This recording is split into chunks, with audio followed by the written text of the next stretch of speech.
السلام علیکم ناظرین، الف نیوز میں خوش آمدید۔ امید کی جاتی ہے کہ آج کی یہ ویڈیو آپ کو پسند آئے گی۔ شام میں امریکی فوج نے ایک ہی حملے میں 100 سے زائد روسی مار ڈالے ہیں، جس سے خطے کے خوفناک جنگ کی لپیٹ میں آنے کا خطرہ انتہائی شدید ہو گیا ہے۔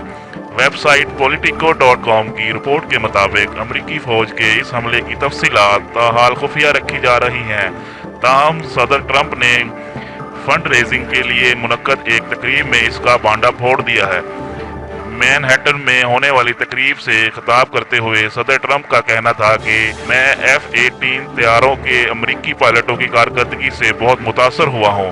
انہوں نے صرف 10 منٹ کا ایک حملہ کیا اور اس میں 100 سے 300 روسی مار ڈالے۔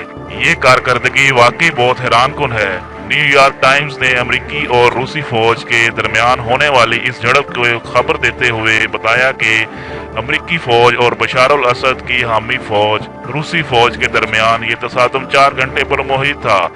اس دوران شامی صدر کی حمایتی فوج کے 200 سے 300 لوگ مارے گئے، تاہم امریکی فوج روس کے ساتھ تعلقات مزید بگاڑنے اور بڑی جنگ چھڑ جانے کے خطرے کے پیش نظر اس تصادم کی تفصیلات منظر عام پر نہیں لا رہی۔ اگر آپ کو یہ ویڈیو پسند آئے تو ہمارا چینل سبسکرائب کریں، ویڈیو شیئر کریں، لائک کریں اور کمنٹ کریں۔